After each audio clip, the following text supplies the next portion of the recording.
What's going on, guys? Welcome back to Orange and Blue football coverage. And right now, I'm going to be talking about the game that I saw last night from the Florida Gators against Samford. I was actually at the stadium, by the way, to watch the Gators play my first ever home game at Ben Hill Griffin Stadium. So I'm going to be uploading clips and videos that I took during my time there, the Gator Walk, the halftime performance, the third quarter ritual where they're playing Tom Petty Won't Back Down, and the Gators coming out of the tunnel. But in this video, I'm going to be talking about what I saw from DJ Lagway, because that's obviously the biggest point in this video, the biggest talking point in this video. What I saw from DJ was what you kind of saw in the spring game: a big, strong, athletic dude with a nice arm. He has developed instant chemistry with Elijah Badger. He has good anticipation on when to throw the ball at the right moment. Aiden Mizell caught a touchdown from him, so good for Aiden Mizell. He finally gets a tub.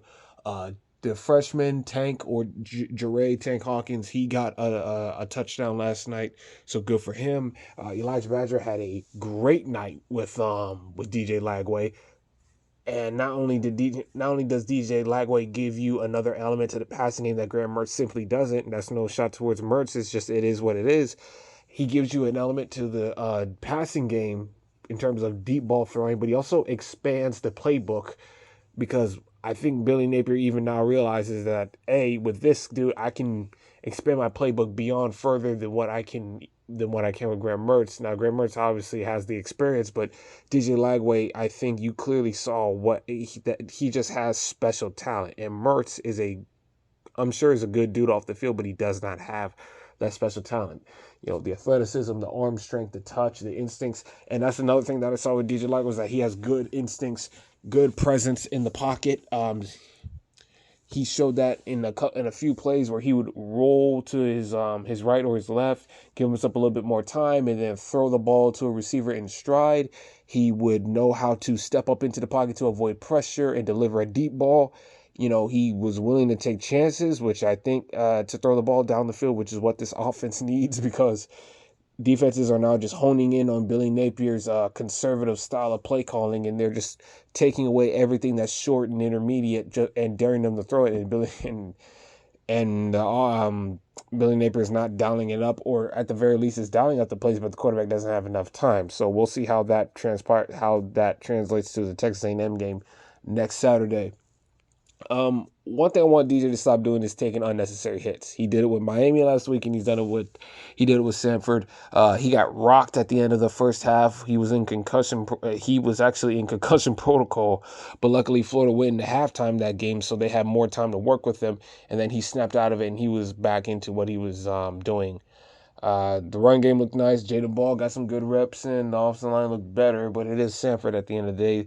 The defense had one takeaway, but they had a chance to get like 3 or 4 of them. Like there was some strip fumbles that the defensive line and the linebackers couldn't recover. There was a couple of chances at an interception, one in particular by Aaron Gates, where if he catches it, he had nobody in front of him, and it would have been a clear pick six.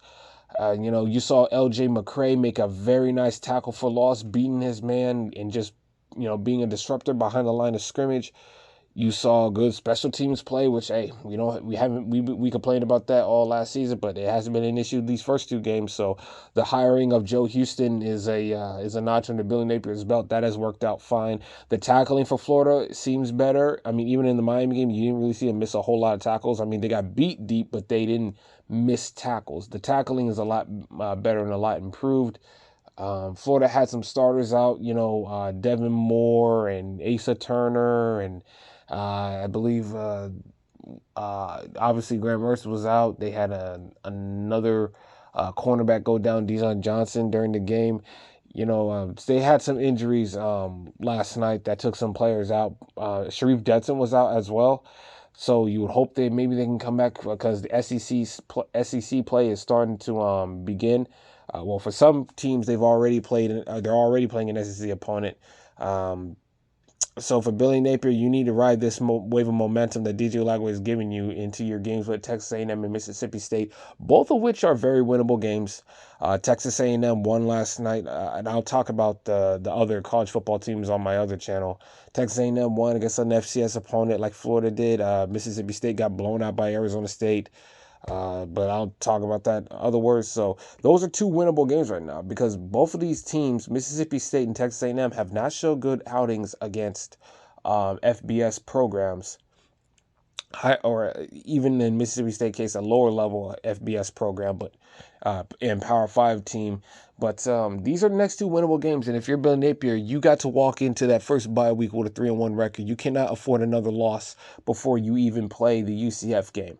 You know, these next two games, you got to walk away with victories. These are must-win games for you. I mean, this season already is a must-win scenario for you where you have to win a lot of games to begin with. But after that loss to Miami, you can absolutely not afford to walk into the bye week of the first bye week of the season with losses, with two or more losses, and your only victory coming against Samford. So you need to put your foot on the gas, and I think you need to start DJ Lagway. I know it sounds like recency bias. I know it's easy to say because of what you see against Samford, but you can see that even up against other competition, you can expand that playbook further than you can with Graham Mertz, and there's a more danger element in the passing game, especially down the field with DJ Lagway.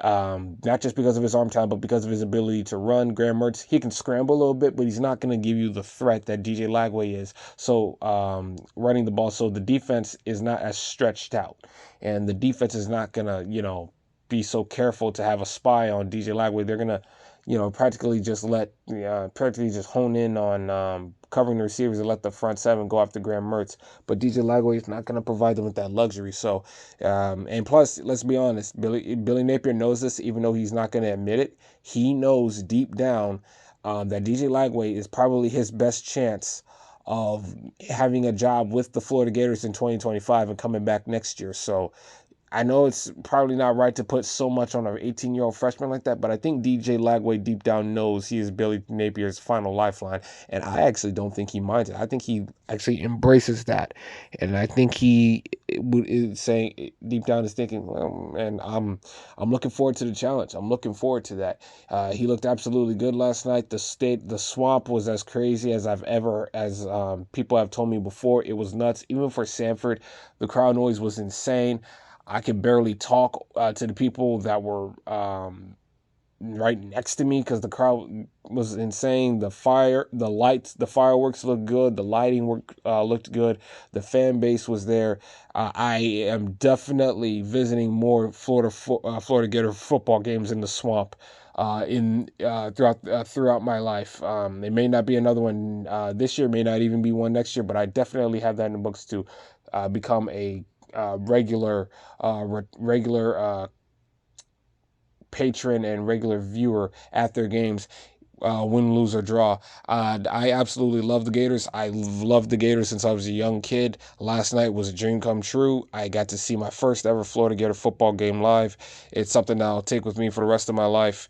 And man, it was just so awesome to see. Go Gators.